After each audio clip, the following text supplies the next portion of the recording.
Зохиолыг бичсэн Аг Сарнай, зохиолыг уншсан Туул Синди. Хайраар гэрэлтэх орчлон.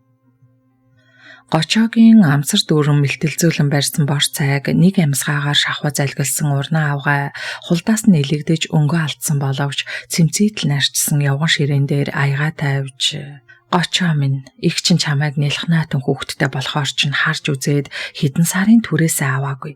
Гэхдээ одоо арайч хитэрлээ. Би чин бас ард амьдралтай хүн штэ.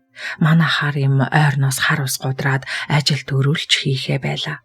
Хүүхдийн сургалтын төлбөр нь хийгдээд амнаа там цаана л явна. Чи ихчтэй ядаж 2 сарын түрээсээ олж өгнө үү дээ."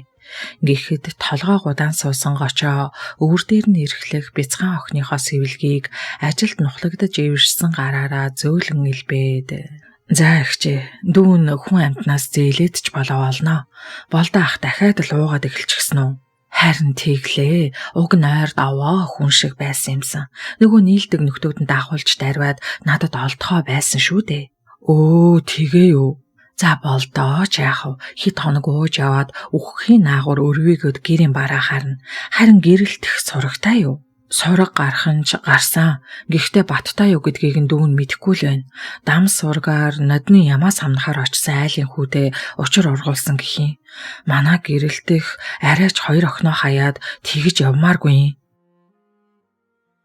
Гочоо айлын 4 дахь хүү болгон Төв аймгийн Алтанбулаг сумд төрсөн. Олон хүүхэдтэй айлын жишгээр том ах эгч нараас багдаж ирсэн хувцсыг өмсөж, дуу шуугантай, инээд хөөртэй, элбэг хангалуун биш ч элэг бүтэн, эгэлжирийн гэр бүлийн нэгний хайрлах сэтгэлийг суралцаж өсснөөс ч тэрүү бусдыг хайрлаж ойлгохдоо өгөөмөр нэгэн. 9 жилийн боловсролыг сумандаа дүүргээд аймгийн политехник коллежид гагнуурчнаар мэргэжил эзэмшиж, ажлын талбарт гарав. Ажил хийгээд даруй 3 жилийг үдэхэд аймгийн төвдөө хашаа хатгах газартай ороод унтах гэртээ болжээ. Үеийн охид бүсгүйчүүдийн дунд харц унагмаар сайхан нь зөндөө байх хэдий ч гэрэлтэх гэх бүсгүй сэтгэлийг нь цаанаасаа л татна. Ажлын газрын офисын үйлчлэгч хийдэг Турхан бүсгүй менежер галдмаа цэвэрлэгээ дотоо хилээ хэмээн толгоогоо эрэхтэл загнуулж зогсохдоо нүднээсээ том нулимс бөмбөрүүлэн хаана нэг толгой дохин зогсохыг санаандгүй харсан тэр өдрөөс хойш өрөвдөх хайрлах энергийн завсар араас нь хөөцөлдөж гүйсээр нэг гэртээ орсон. Гэрэлтэх аав ээж 2 дүүтэйгээ ам бүл тавуул амьдардаг. Ар гэрийн дутагдал гачигдлаар 5 дугаар ангиасаа сургуулаа хаяж ээжигээ дагаж зах зээлээр ширхгийн таймах ус ундаа зарж борлуулж явсаар нас бийт хүрээд ажил гололгүй энэ тентхийн хоолны газарт угаагч зөөгч цэвэрлэгч хийж явсаар гочоодоо танилцжээ. Цаг хугацаа харавсан сум мэд өнгөрч гочоо гэрэлтэх 2 нар сар шиг хөөх огттой болж амар чимэр тайван амьдрал хөвөрсөөр. Том охин уран заяа 5 настай бол бага охин ад заяа дөнгөж 1 ойш үргэж яваа бяцхан сахиусан тэнгэр. Бага охиноо төрүүлснээс хойш гэрэлтэх шалтгаангүй уурлаж уцаарлах нь ихсэж савл хийвэл гочоогоос хэрүүл өдөөж том охиноо загнаж зандарна. Аз заяаг дөнгөж 3 сартай байхад нь хөхний сүүн татарчээ. Гочоо эхнэрийнхээ үл ойлгогдох ааш занг төрсний дараах хямралтай холбон аль болохоор тайван тухтай байлгахыг хичээж ажлаа тараад гэрийн зүг яаран ирж хоол унд бэлдэн хэрэндээ л хичээсээр байсан ч гэрэлтэх улмал ааш зан ойлгоход бэрх болж байлаа. Гочоог гэрийн босгод авахтай л зэрэгцэн өлгөтэй охиноо өөдөөс нь шитгэн шахуу тэрвүүлж орхиод хүнчлөө толгой дээгүүрээ нөмрөөд уцаа ухаад хэвтчихдэг байв. Энэ байдал үргэлжилсээр тэдний харьцаач хөндөрчээ. "Гэрэлтхээ, миний хаан ойрд яагаад л байна да? Би хаач өвдөөгүйз? Хоёлаа нэг сайхан ярилцах хэрэгтэй юм шиг санагдаад байна."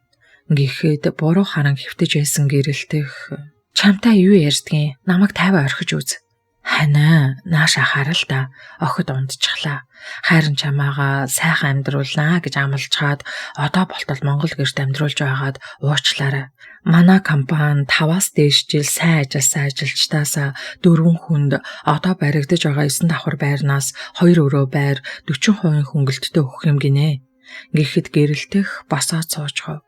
Үүнд нь урамшсан гочоо үргэлжлүүлэн Харин тэр 4 хүнд багтчихлаа.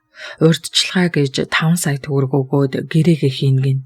Иргэжил гэхтэл байранд орчих юм байна. Ямар вдэ хайраа. Тэгээд тэр урьдчилгаа 5 саяыг нь хаанаас олох юм? Яах вэ? Байранд орох сайхан л ах. Харин тэр талаар л хайрын чамтай ярилцах хэрэгтэй байна. Цалингийн зээл аваад 5 сая өгчгөж болох ч гэсэн компанитай байрны гэрээ хийхэд зээлгүй байх ёстой юм байна.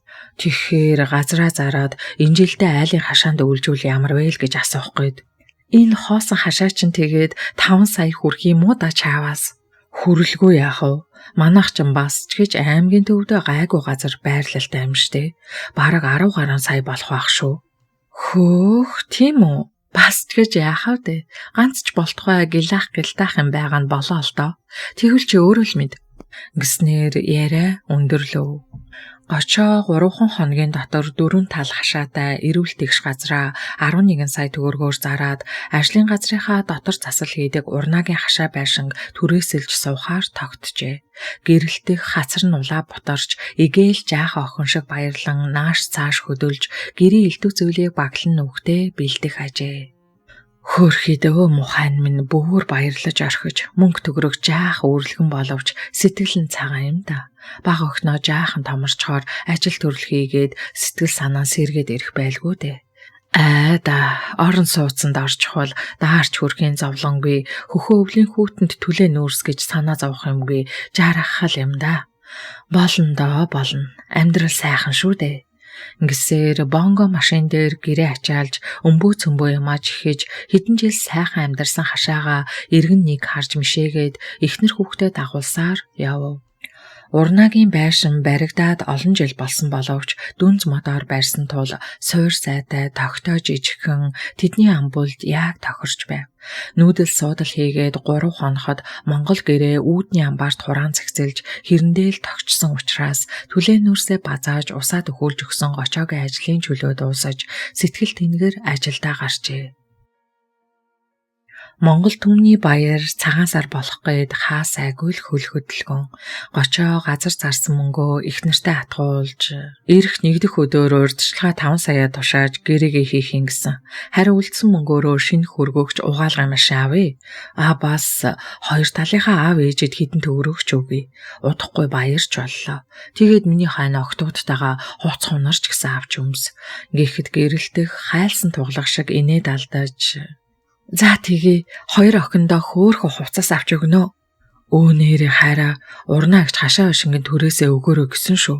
Хойлоо мөнгөтэй байгаа дээрээ 5-6 сараар нөгчхөл зүгээр юм шүү. Гэвэл гэрэлтэх гардах уудтай мөнгөө чанга атхан. Хайраа мөнгөө гэртээ ахаад хэд хонуулсан дээр юм шүү. Чи нэгд өдөр өгчхөл дөө. Мөнгөө дуудана гэж мэдхүү. Чи бит хоёр бараг анх удаа л ийм их мөнгөтэй боллоо штэ. 2-3 хоногт урнаа агч нэг сүртэй нэхэж сүйд олохгүй байлгүй дээ. Тийм ээ ханаа. Гээд инээвэл гочоо нэг их юм бодолгүй. Нэрээч газар зарсан мөнгөө хэд хоног байлгая гэж боджээ.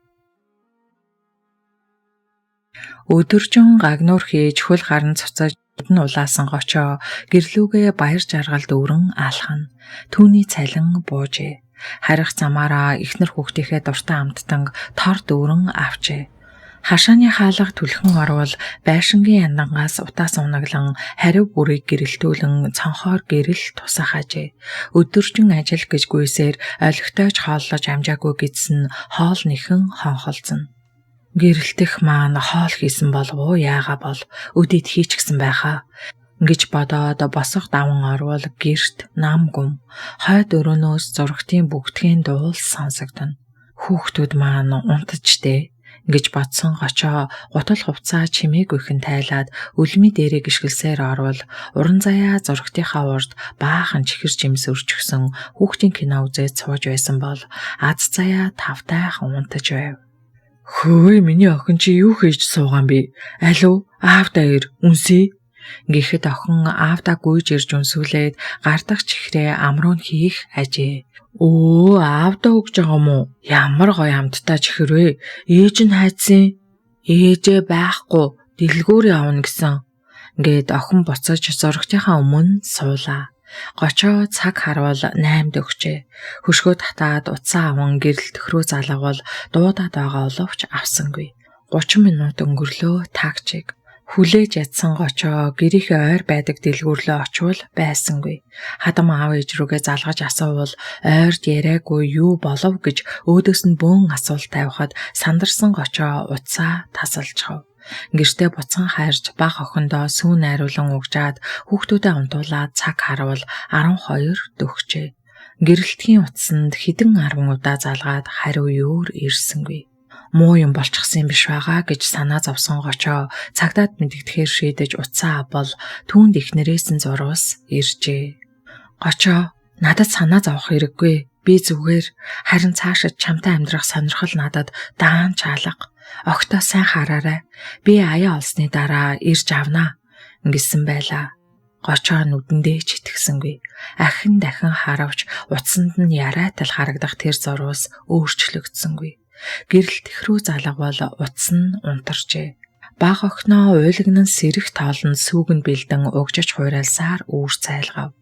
Үнэндээ түүнд унтах бодолч байсангүй.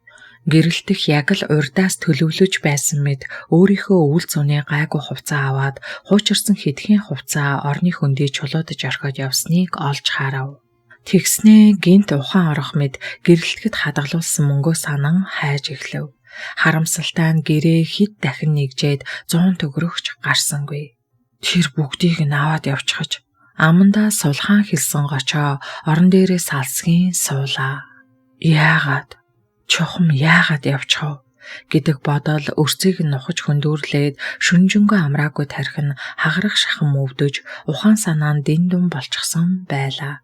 Нэг мэдхэд хүүхдийн часгийн уйлах чимээнээр гочоо цочин сэрэв. Гочоо ухсгийн басвал уран заяа дээгүрээ хүнжил нөмрөөд дүүгээ бүвэлэн зогсох ажээ. Гэрт нь хүйт дааж охтынх нь хамар даарсандаа улааж орхисон байв.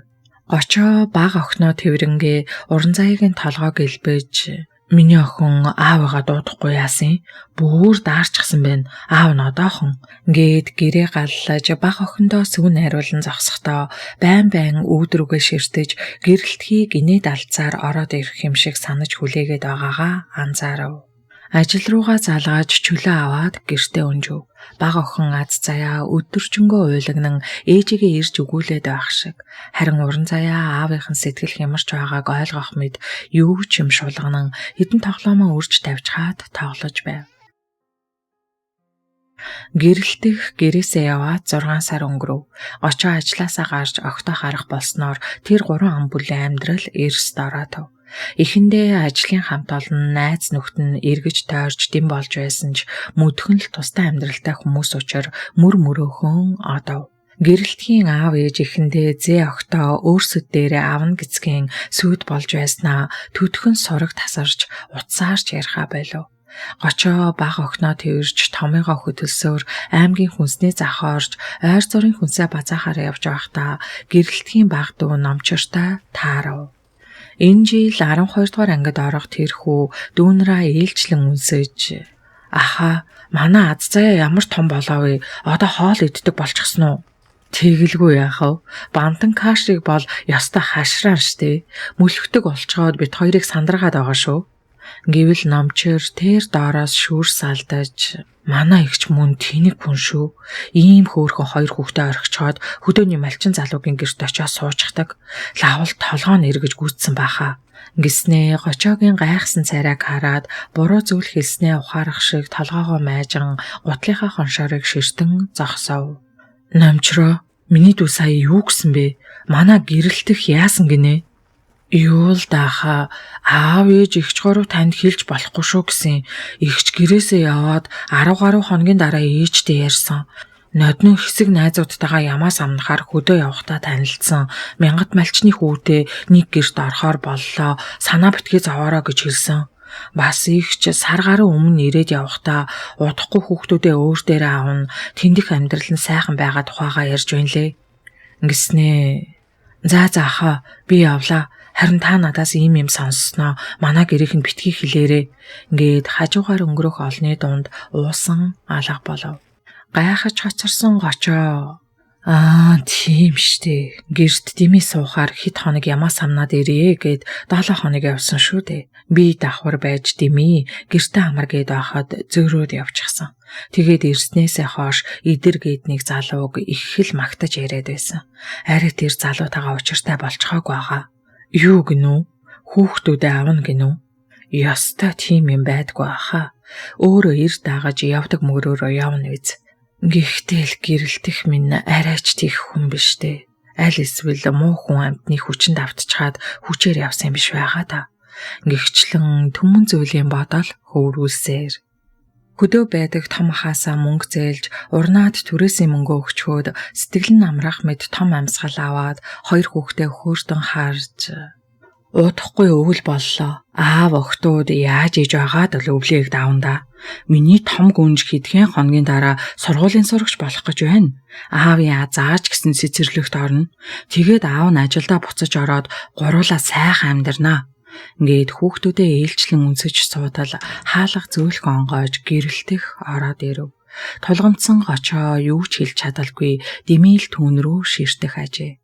Монгол дээл өмсөж үсээ ардаа шуун боосон гэрэлтэх тунж хөөрхөн харагдана. Гэрэлтэх төрүүлэн ам нээж. За сайн гочоо минь, та гурав минь сайн сууцгааж байв уу? Гээд түүнээс хариу сонсолгүй уран заяа аз заяаг ээлжлэн харж. Ивэ миний охтууд яасан том болоо вэ? Алив ээж дээр гэвэл 6 сар ээжийнхээ барааг хараагүй уран заяа бишүүрхэн аавынхаа араар орсон бол аз заяа ээжигээ тоосончгүй аавынхаа ингэр өөд мацаж гангар гунгар хийн. Гочоо гинтхэн ухаан орох мэд гэрэлтгээ сайн уу да айлд орж ирсэн хүн байна да суугаач гэвэл гочоодоо харцтуулгархаас эмээсэн гэрэлтэх үүдний хавцаа байх намхан сандал дээр цомцоо толсов. Уран заяа аавынхаа ардаас үе булталцсан ээжигээ харна.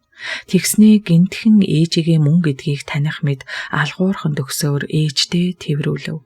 Нус нулимсандаа холилдсон гэрэлтэх гочоог царайжлангуй харж чи намайг уучлаарай. Би 2 охиноо авах гэж ирлээ. Гэхдээ гочоо хөмсгөө зангидан би чамд хүүхдүүдээ өгч явуулж чадахгүй. Тэгээд ч аз заяа 3 сартаад нь хайж явчихад юу боддог хүн бэ чи? Гэрэлтгээ. Би чиний хувьд хэн байсан? Чамаас хойш бид 3 яаж амьдрсныг чи мэдэх юм уу? Хөхөө өвлийн хайрууд 2 өрөө үлдээгээд хамаг мөнгө хамаад явахдаа бид 3-ыг яаж амьдр гэсэн юм бэ? Чи надад нэг хилээд гэж гэхэд гэрэлтэх уйлж би тэр хүнд чин сэтгэлээс хайртай болчихсон учраас л тийм сонголт хийсэн гэдгийг минь чи ойлгооч дээ. Хүн ганцхан амьдардаг. Тиймээс өөрийн хүслээр амьдрах нь тийм буруу зүйл гэж үү? Би өөрийгөө хорж дийлээгүй. Хүүхдээсээ болж хайраа алдахыг ч хүсээгүй.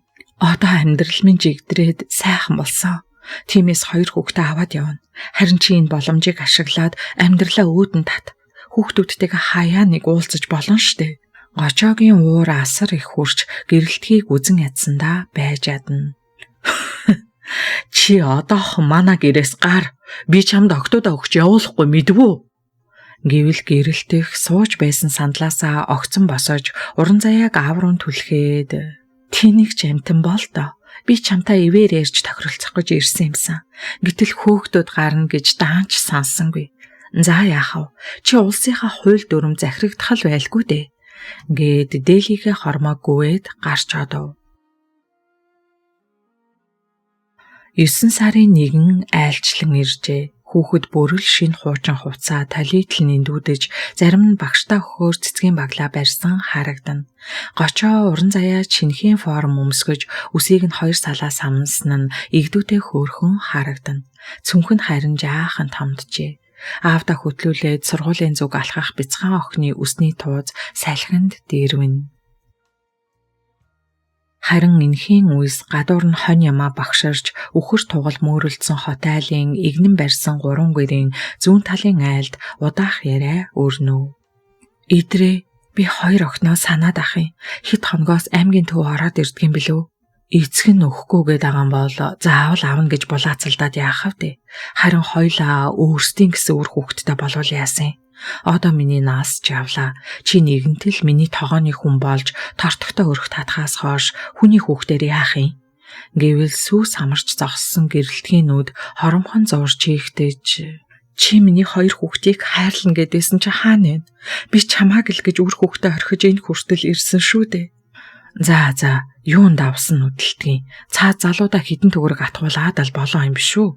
Мөнгөнд дургүй хинч байхгүй. За алив миний хүүхэн наашир гомдоод байгаа мó? Хоёлоо нөгөөдөр хамт аймаг оръё. Тэгээд очиж хүүхдүүдийг ч аавъя. Болж гин үү? Гэхэд гэрэлтгийн царайнд инээмсэглэл тодорч сэтгэл нь ханав. Гочоо баг охиноо цэцэрлэгт явуулж том охиноо сургуульд нь зөөгөөд завсар зайгаар нь машин засварын газар гагнуур хийж эхлэв. Нэг үе бодоход амьдрал нь жигдэрч байшингийнхаа түрээсийг сар сард нь төлж идэж ууханч сайжраад ирлээ. Тэгвч гэрэлтэхэд голдоо ортол гомдож цээжинд нь хүнд бол харч чулуу тэгэлжгээд хаашаач хөдлөхгүй байх шиг зовиортой санагдана. Оройн хоолоо идчихээд хүүхдүүдийнхээ хувцсыг угаач суусан гочоо гадна хашааны хаалга дуурахад яагаад ч юм зүрхээр нь часгийн хатгуулав. Гэрэлтэх иржээ. Ирэх эрэхтэй 3 залуу дагуулчихсан ихэс сүр бараатаа орж ирээд мэндийнч зөрөөгүй. Би огтаа авахаар ирлээ. Бушуухан хуц хонрыг нь бэлдээд өгчих. Гэхэд гочоо гараа арчин босож гэрэлтэхтэй хамт орж ирсэн залуусыг тогтож хараад за энэ чи одоо юу болж байна? Шүнээрээ болж байхад нэлхнатан хүүхдтэй айлд хамаа намаагүй орж ирдэг. Яадаг улс вэ та нар чинь? Гэрэлтхээ би чамд үгүй хэлсэн шүү дээ. Одоо ирсэн замаараа хил амгүй буццгаа. Гэвэл гялалцтал тасалсан хоромон гутал дээр хар жин сууглаж дээгүүрээ савхан хүрэн өмссөн нилээд биерхүү сахалтай залуу гочоогийн өмнө цээж төрөн зогсоод хөгшөө ир хүн байна да. Ууж сэтгэл гаргаад ихт нь хүүхдүүдээ өгчхөл дөө. Хилам хийж зодон цохиондоо тулаад яах вэ? Би хүнийх гэж нүд үзүүрлэж ая хоолоо харамлахгүй айл болох ая тухтай байлгахыг хичээнэ. Гээд савхан хөрмнийхээ халааснаас боодол 20 мянгатын дэвсгэрт гаргаж ирээд гочоороо сарвав. Гочоо мөнгийг авсангүй. Та нар одоохон манаа гэрээс гарцгаа. 3 сартай жаахан хүүхдээ орхиод эрт дагаж гэрээсээ явсан чам шиг хүүхэнд юу ч өгөхгүй мэдвүү. Ингэснээ эдэрт хандан хөөе залуу минь чи сайн сонс. Наад хүүхэн чинь намайг нэг удаа хайж чадсан. Дараа нь чиний ээлж ирэхийг үгүйсгэх аргагүй л байх. Гэвэл эдэр хөдхийн инээж. Тийм зүйл хизээч болохгүй. Надад эд хөрөнгө сайн эцгийн нэр хүнд байна. Арай ч чам шиг гуяа ганцгалсан гуйлах ч биш болохоор гайгүй л дээ. Ингэснээ гэрэлтэх рүү хандаж миний хүүхэн юундаа зогссон. Бушуухан 2 хүүхдээ хувцсал.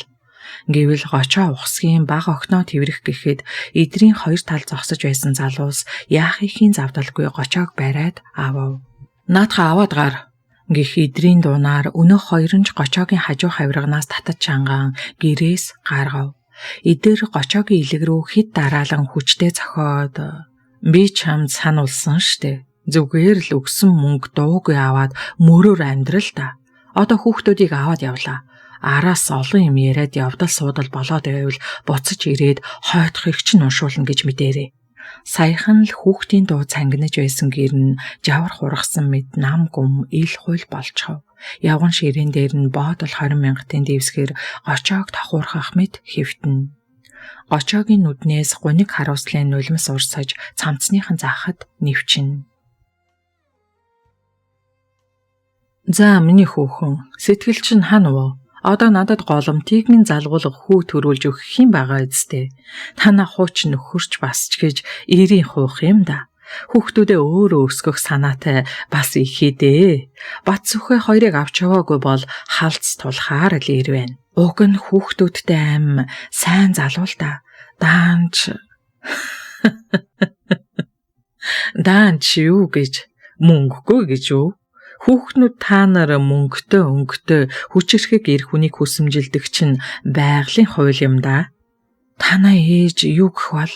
Ээж юу гэдгийг ах их чинь хүүхдүүдийг ирэхээр хошуугаа дэвсээд арслантай авдраа нээгээд тэр өөхөндөө бяцхан найрлаж суудаг хүн. Чиний 2 хүүхдийг ад үзэхгүй л байх. Гэхдээ л миний санаа зовоод ах юм. Уран заяа, аз заяа 2 шинэ орчиндоо нэг л дасаж өгөхгүй аавыгаа санаж уйлаад орондоо шийгэд байв. Гэрэлтэх охиноо сумын сургуульд явуулах гэсэн боловч эдэр Энэ жилдээ өнжөө хонь малаа дийлэхгүй байхад хүүхэд сургууль зөөх зав хаана байна гэснээр сургуулаас завсардав.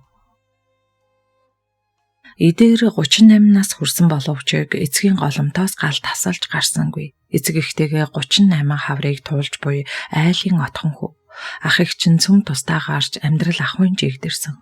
Гагц идрэл хүнтэй суулгүй аав ээжийнхээ санааг чилээж буй. Хүн нэг өглөө цонхгор цагаан царайтай туранхай хүүхэн дагуулж ирснээр бэрийн мөрөөсөл болсон эцэг их хоёр цоо шинхэн 5 ханд гэр барьж тусад нь гаргав. Бэр хүүхэн үнэ мал сүү цагаан эдэний ажилд гойд сайн биш, пагам хөгшнийг дагаж ойр зургийн ажилд туслах айдна. Гэтэл бэр хүүхэн нь хүнтэй сууж байсан төдийгүй хоёр нялх хүүхдэд орхиод ирсэн удахгүй авчирнаа гэдгийг хүүгийн амнаас сонссон хоёр хөгшөнд отхон бэр нь салж сарнсан тэр бүхэл хоёрын хоёр дагвар хүүхэдтэй гэдг нь ердөө санаанд нийцсэнгүй. Намрын сэрэн өдрүүд эхлэн хэрэг унаж цуслангийн айлууд жиндэж сэрсэн өглөө пагам хөгшин туслах малчин дэлгэрмаагийн хамт хідэн үнэний дэлэн шовтарч суухын завсаар хүүгийнхээ гэр өөд сарвчлан хараастай. Иш чааваста өчнөө жил ганц биеэр явсан хүн минь ийм хачин хүүхэнтэй суучих гэж дээ. Настай хүн үнэний дэлэн шовтраад байхад гарч ирээд туслах ч ухаан байхгүй. Өчигдөр шөнө машин нэрх шиг болсон хаагур явдаг улс вэ гэж бодсон хөгшин сүүлийнхээ үнийг сааж туглаа хашгад дэлгэрмаа бүсгүй хоёр гартаа 10% дүүрэнсөө цалгиулан барьсаар гэрийн зүг алхав. Пагам хөгшин ойр дөвдөх болсон хөлөө хид атгаад хүүгийнхээ гэрөөд алхав. Хаалхыг татвал түгжээгүй байсан ч шуудхан ороод явчив. Гэрт орвол хүүн газраар ор засан унтжээ. Харин хүүгийн орон дээр жаахан охин хүүхэд унтна. Бэрэн ч бас нялх хүүхэд өөртлөн унтаж байгаа нь харагдав. Пагам юм хэлэх гэснээ хоолоод нь тулаад ирсэн үгээ залгиж толгоогоос ихсэрсээр гарав. Сүү сайл хөөрүүлэх ажил дууссаны дараас хэрсэн гэрэлтэх өглөө эрт цэрээгүүдээ баахан гимшсээр хадам аавын доорвол пагам хар цагаан дуугүй түмхэн саваад ачигнуулах бол нүд нь барагтай хархаа болсон дамби шар тос хөвсөн агта цайнд боорцог дөрж зөөлөн болгоод шүдгүй буйлаараа хазан идэх ажээ. Ээжээ өнөөдөр тоогоо тавих уу гэж халахсаар асуусан гэрэлтхийг ширв татан харсан пагам залуу хүн байж өглөө эрт сэрэхэд яадаг байна. Айл гэрийн ихнэр хүн нөхөртөөгөө зэрэгцээд унтах тийм ч сайхан биш дээ охин минь.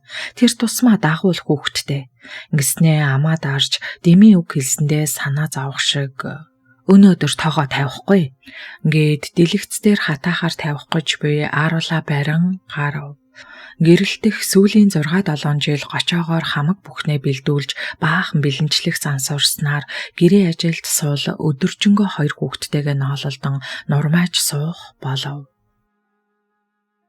Эдэр уг нь анх нутгийн нэгэн бүсгүйд хайр сэтгэлээ өгч гэрлэх бараалхын даваан дээр өнөө бүсгүй нь эдрийн хамгийн сайн найзтай учиртай болох нь мэдэгдснээр хурим цуцлагджээ. Ил явдлаас хойш эдэр ахиж ихнэр авах тухай бодхоо байсан ч ямаа самнахаар аймгийн төвөөс ирсэн хэсэг улсын дунд байх гэрэлтэх химээх жижигхэн биетэй бүсгүй яагаад ч юмнүүдэнд нь тусаж их л дотн санагдсанаар утасны дугаар цахим хаягаа өгч авалцжээ. Эхэндээ ойр зургийн мэд мэдлэлцдэг байсан ч аажимдаа өдөр бүр бие биетэйгээ зурвсаар харилцаж салж хагцаж чадхаа байв. Гэхдээ гэрэлтэх орой болоод ирэхээр зурвс бичгэн багасаж алга болчихно. Эдгээр зурвсаар харилцаж зургаа өгч авалцдаг бүсгүйгээ аймгийн төвийн номын санч айлын ганц ирэх охин гэж итгэнэ. Үе үе алга болдог гэрэлтэх эдрийн сэтгэл зүрхийг соронзон мэд татаж өөртөө дурлуулад баг багаар нөхөр хүүхэдтэй гэдгээ ойлгуулж нөхөр нь ямар ч халамжгүй гар хөрч бяцхан охинтой нь өвлийн шөнүүдэд хөөж гаргадаг байсан хэмээн худал хэлсээр өрөвч сэтгэл дээр нь дөрөөлж нэг гэртээ ороод авчээ. Үнэн дээр гэрэлтэхэд эдэр тийм ч сонирн биш. Гочоогоос ялгараад байхаар бие хаа царай зүс түнд байхгүйж тал дүүрэн бэлжих мал сөрөг хөрөнгө мөнгөн чухал байв. Тиймээс ч хүүхэд шиг гинэн итгэмтгий том биетэй залууг аргандаа оруулахын тулд их л хичээсэн байна.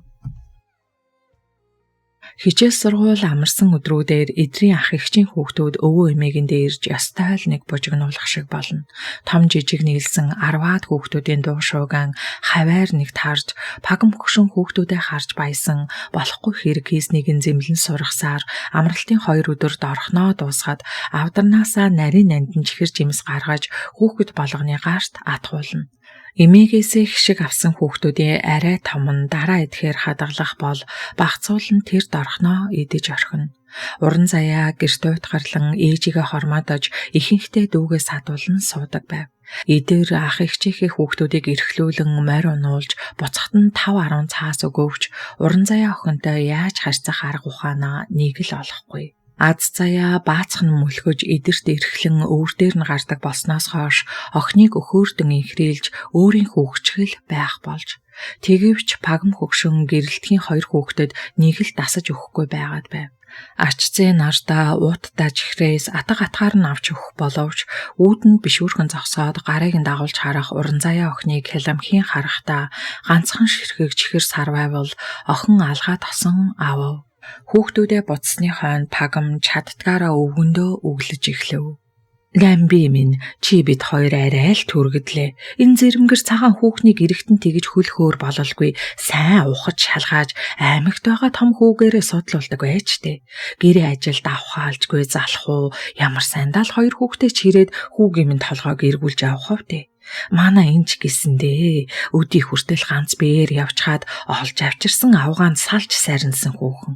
Яа да байз. Гэвэл дамби шар тос хөвөлсөн шимийн архинаасаа нэг том балган тамшаалаад хүүд минь болж л байвал чи бид хоёр төртэй элгүн биш үү? Яахав бүсгүй амтан алдаж эндээ л үз. Чи илүү өглөөд байхаар тэр охинд зааж сургаач. Төвийн хүүхэд морь малнаас хөндөй өсөө байлгүй. Гэхэд пагам өвгөн рүүгээ сүрхий гэгч нь харж ташаа тулан ханхалзаад "Хөө ерөө тэгж ярихгүй баха. Чи бид хоёроос хойш энэ их мал хөрөнгийг хүүл хариуцаж үлдэнэ. Ах эгч нар нь мах сүв цагаан идэ авахаас өөрөөр юу ч булаацалтахгүй. Тэгэхээр миний хүү хань нижил сайтай байх хэрэгтэй. Энэ хүүхэн яавч сайн юм дагуулахгүй. Чи харсан ч болоосаа ямар их шунал тээсэн харцаар мал хувигч нь хардгийг. Өчнөө хүргэн бэртэй болсны хувьд хүн танихтайгаа шүү би" гэж өвгөнтэйгөө талхилцаж хоёул сүулдэ муудалцсан үгийн солиагүй хажуулжээ.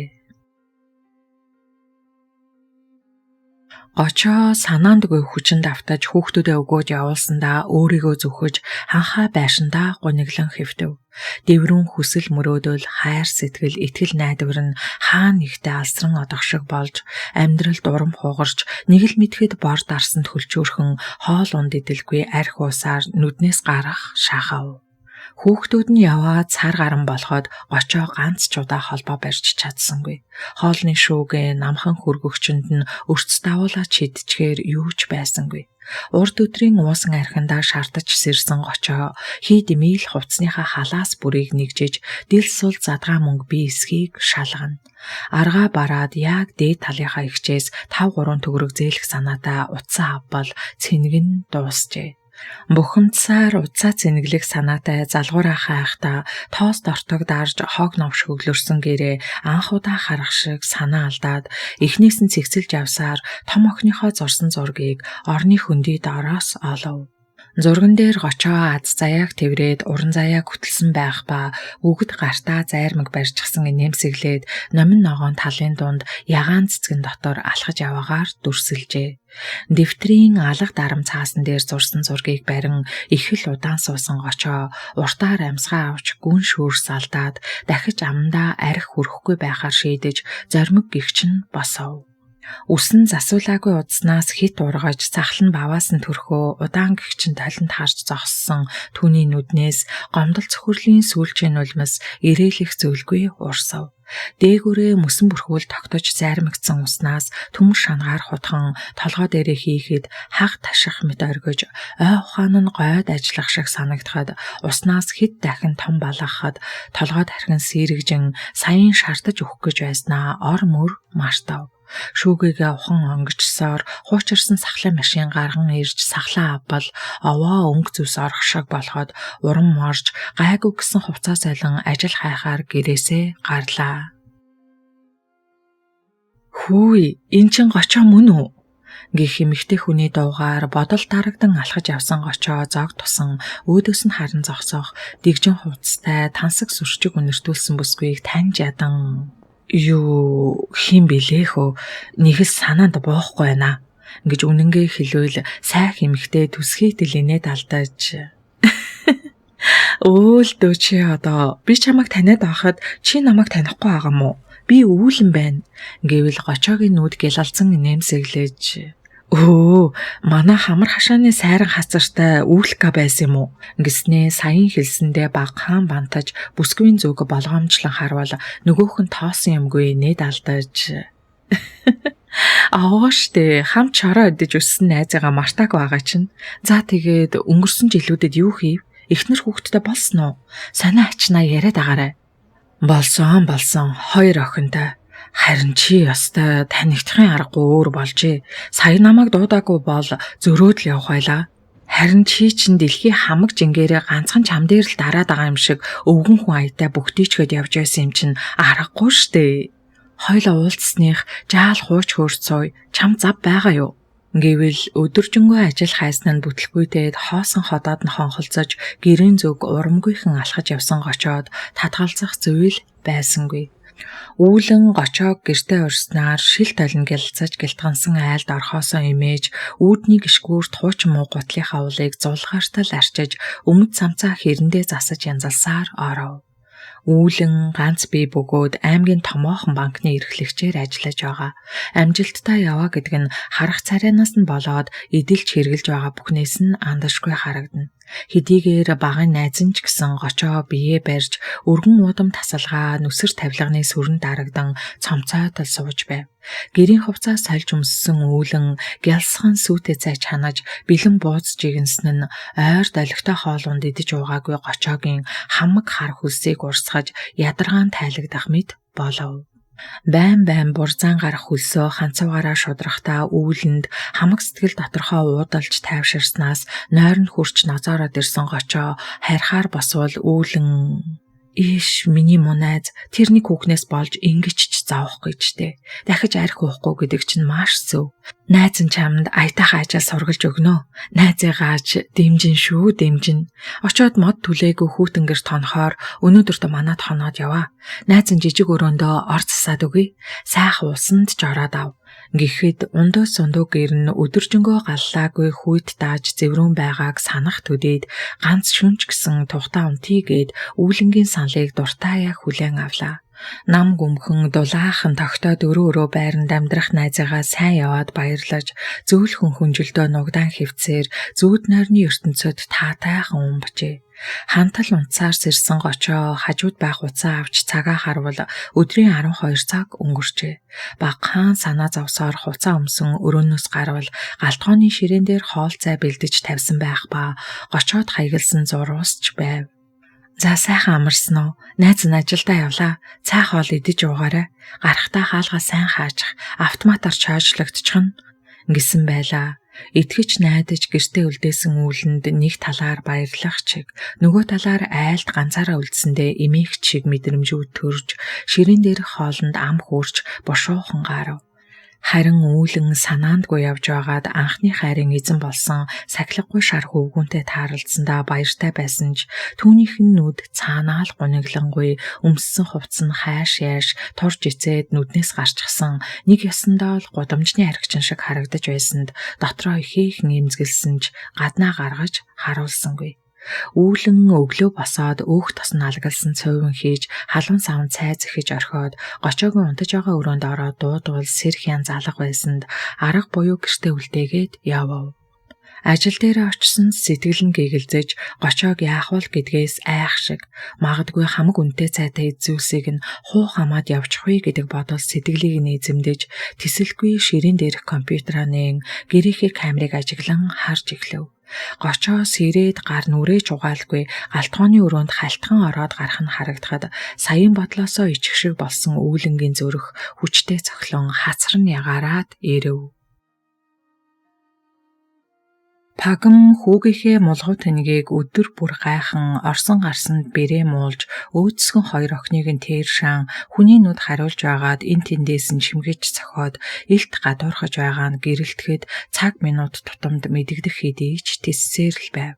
Эдэр хуучин нөхрийг нь бодвол халамж хайраар муу боловч хоёр охиныг нь гадуурхаж илдэвлэхгүй байгаад сэтгэл нь ханана. Өвөлжөөндөө буусан цагаас эхлэн товт уран заяагаар үхрийн хөлдөө баас түлгэж аарсаар ажил зарсаар сэтгэлд нь таарахгүй юм хийвэл гэр дүүрэн орилон чарлаж загнана. Гэрэлтэх охиноо өмөөрч аашмуутай эмгэнтэй нёгийгээ үзмээр байсан ч нэг гараа нөгөө гараараа тас зуурч дуугүй л өнгөрнө. Тэгэх бүрийд Пагам улам догширч охины хацаарт хурууны ором гартал алгадаад авах болжээ. Анхаа муутай дагвар хүүхдтэй бэрээсээ салахын тулд хүүхдийг нь цохиж зодоод ч нэмэр болсонгүй. Пагмын сэтгэлд хүнд хар бул чулууд хийгэлсэн мэт санагдаж хоолоогоор нь хоол аргаад орхоо болов. Нэг өдөр уран заяаг аяг дотоо угаалаа хэмээн галын шилэврээр нуруунд дундуур нь байлгаад авчээ.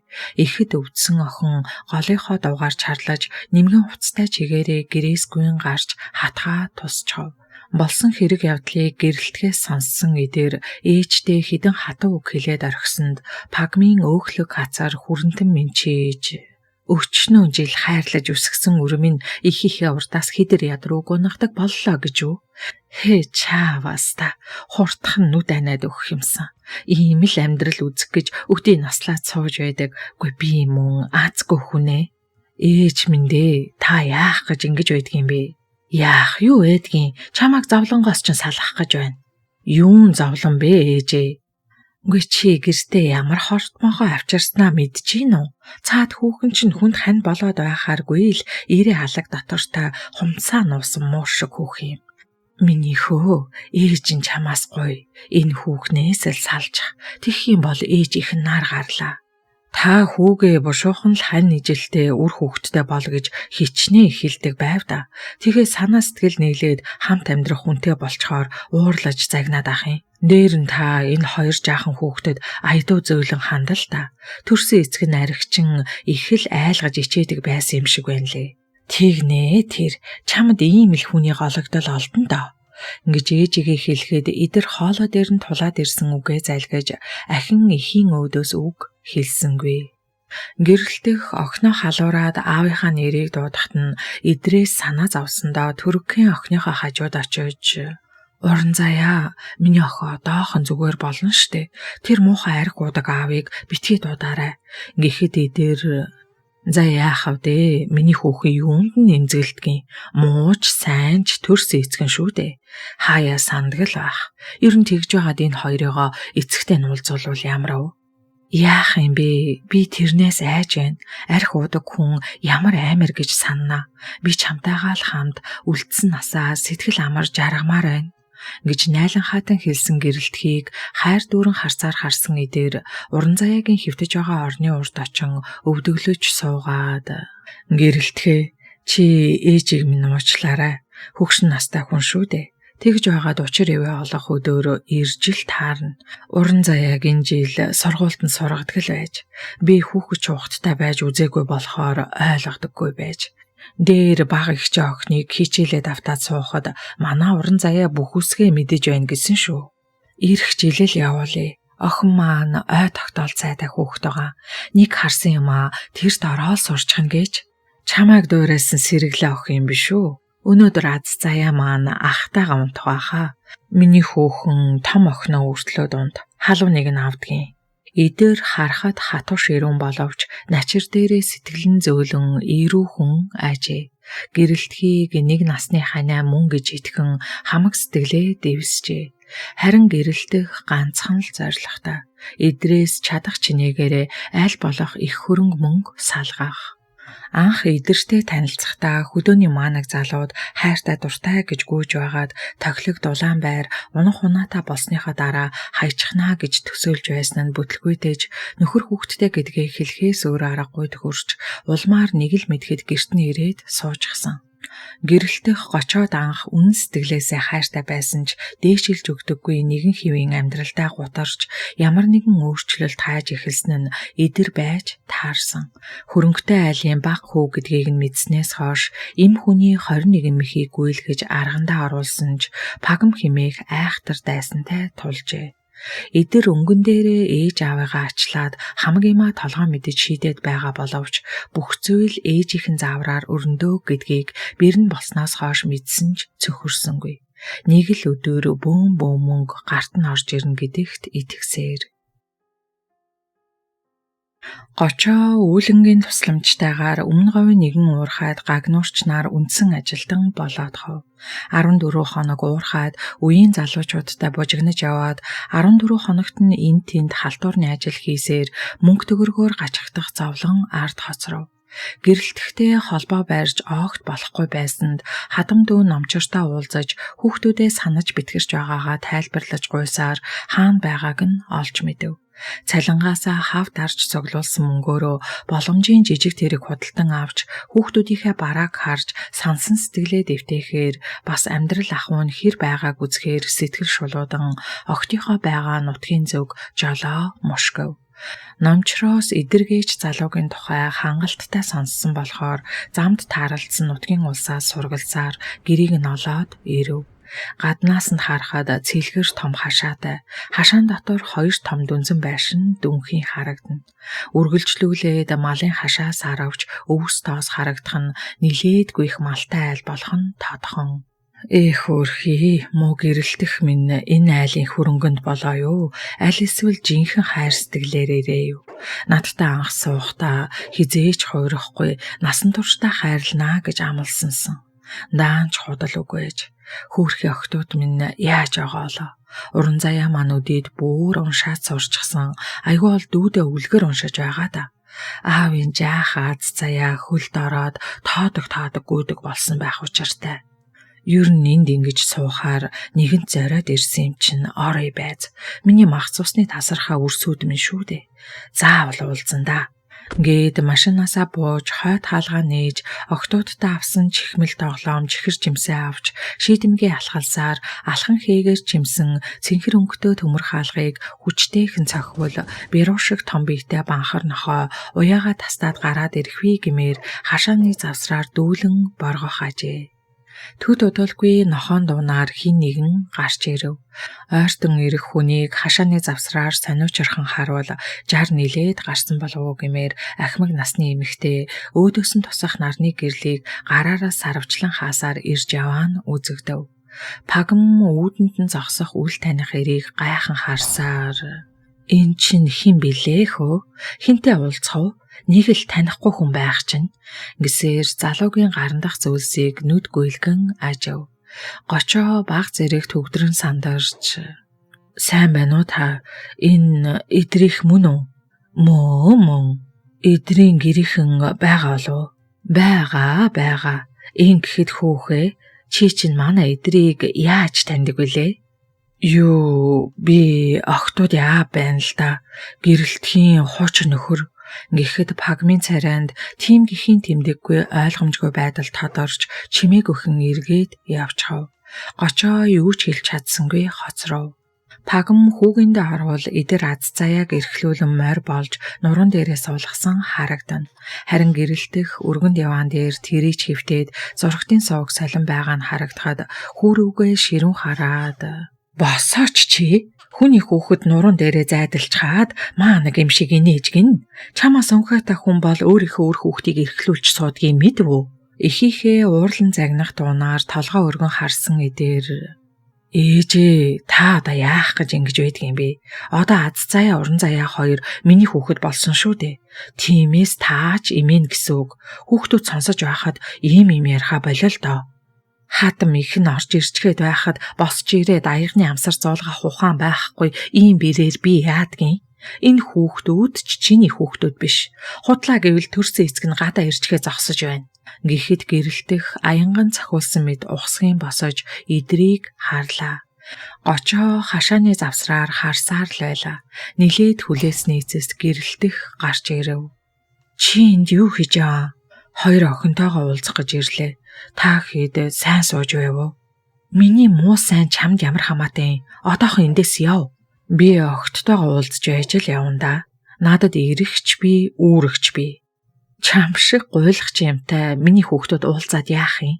Чамайг аль хизээний марцсан. Бид гурав энд жаргалтай сайхан байна. За гэрэлтгэ. Би хэрэлдэж муудах гээгүй.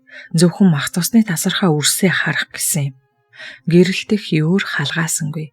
Очоог хурдхан явуулахын төс болж үгийн аль хорон мөг шидэлсээр л байлаа.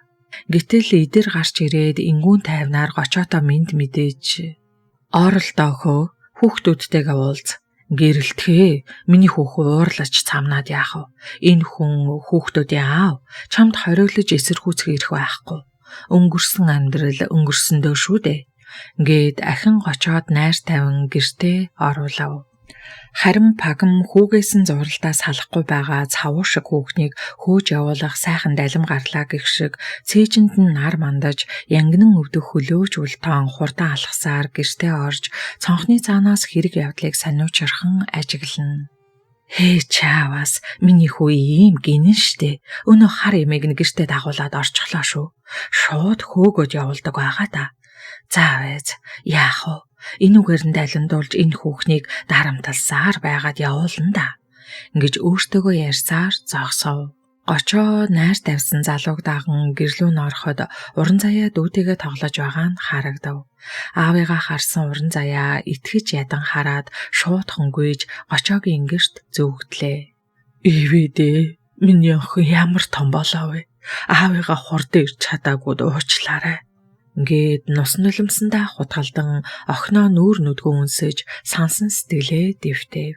Аз заяа тоодгонон алхасаар ихчийг нь тэврээд байгаа хүнийг гайхах айтай ширтэх ажээ. Гочоо гар сунган аз заяаг дуудвал цаадах нь бишүүрхэх янзтай болоод идэрлүү тэмүүлэн баазахнав. Идэр инээмсэглэн манай гүнжүүлээ аавыгаа танихгүй байгаа муу да. Ингэснээ гочоод хандаж манай охин жаахан бишүүрхэд байдаг юм аа. Чамайг хараагүй нилээд удсан болохоор аргагүй байх. Гэвэл гочоо охиныг нь инхрийлэн тэврэх эрийг зэрвс хараад манай охин гэсэнд нь гомдох сэтгэл төрсөнж хүний үрийг тэршаалгүй өсгөж байгаад баярлаж түүний тэврээс аз заяаг авав.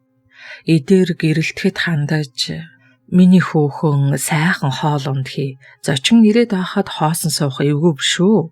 Гэвэл гочоог зэвэрхэн харж зогссон гэрэлтэх илүү дутуу үг унгаж амьдралд нь гай болохгүй гэсэндээ галын өрөөг дуртаад оргоо зөвглөв. Гочоо болсон хоолнд ёс төдий ам хурч огттой авчирсан бэлгээ өгсний дараагаар идрийг гадагш гарсныг далимдуулан гэрэлтэхтэй хідэн үг солив. За чиний яаж амьдарч байгааг харлаа. Сайн л залуу юм. Гэхдээ охтуудын аав бол би. Чи хүнтэй суудаг л юм байж. Харин би охтоо авмаар байна. Үгүй чи чин гинт гарч ирчгээд юугаа яриад байгаа? Одоо бушуухан явал да. Хүүхдүүдтэйгээ уулзлаа. Би охтоо бол өгч чадахгүй. Чиний ядуу амьдралаар амьдруулах хүсэл алга. Чи ч намайг голгүй хуурсан да. Нэг орой л бүх юм оронгоороо иргсэн.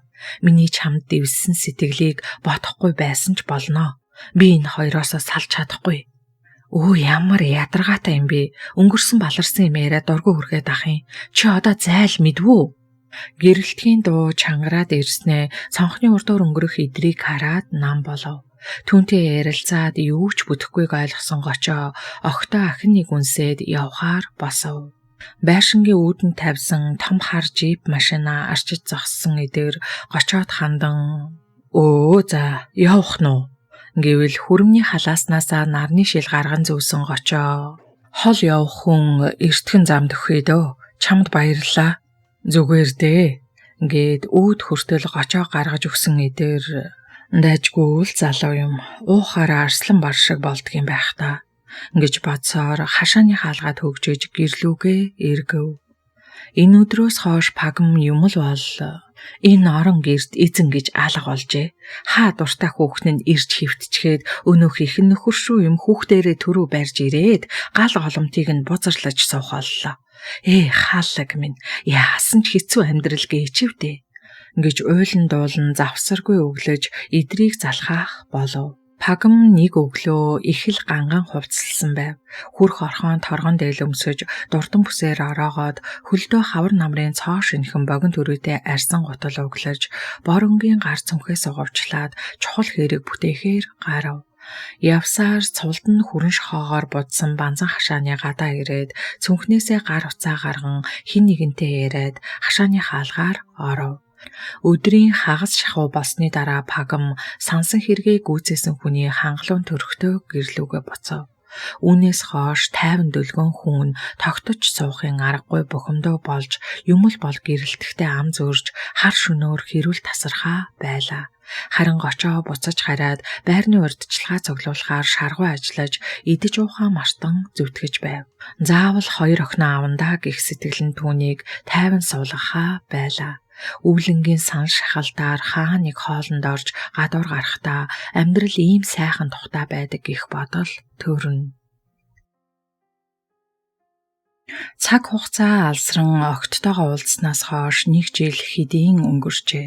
Гочоо байрны дэлгүүрээ гардаж, тун их баярлаж, өдийг хүртэл тусалж дэмжиж байсан үүлэнтэй хоолнд орохоор болзоо тавлжээ.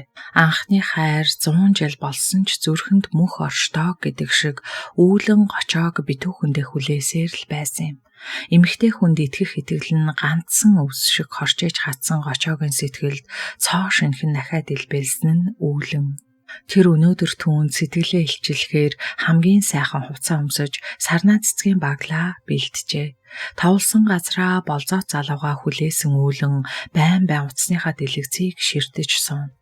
Очиж явнаа гэсэн гочоо уцаас алгаад таг болчихов. Зоогийн газрын үйл ажиллагааг тартал хүлээн суусан үүлэн гунигтай хангарав.